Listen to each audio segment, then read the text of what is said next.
స్థానిక ఎన్నికల విషయంలో ఎందుకు వెనకాడుతున్నారు నాకు అర్థం కావట్లేదు. తెలంగాణ ధైర్యం చేసిందే. సర్పంచ్ ఎన్నికలు అయిపోయినాయి. అక్కడ మున్సిపల్ ఎలక్షన్ జరుగుతున్నాయి. అదే మన దగ్గరకు వచ్చేటికి ఎందుకు అంత భయపడాలా? అక్కడితో పోల్చుకుని మనం చాలా స్ట్రాంగ్‌గా ఉన్నాం. అక్కడ కూటమి కూడా కాదు. కాంగ్రెస్ ఒంటరిదే. కమ్యూనిస్టులు బయట నుండి మద్దతు ఇస్తున్నటువంటి పరిస్థితి ఉంది. ఒక సిపిఐ తోడున్నట్టుంది. సిపిఎం బయట నుంచి పరోక్షంగా మద్దతు ఇస్తుంది. ఇక్కడ అసలు మనకి 3 పార్టీల కూటమి ఉంది.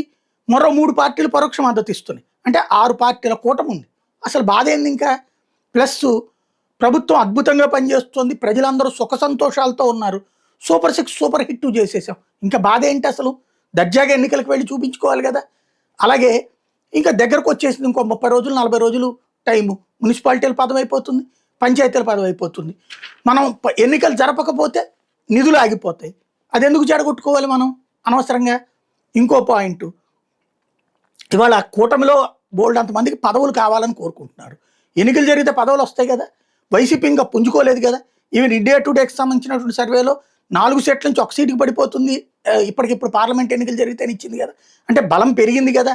ప్లస్ తిరుపతి లడ్డు లాంటి విషయాల్లో ఇప్పుడు మనం సక్సెస్ అయ్యాం కదా! ఇంకేం కావాలి? ఎందుకు ఆగిపోతున్నాం? ఎందుకు పారిపోతున్నాం?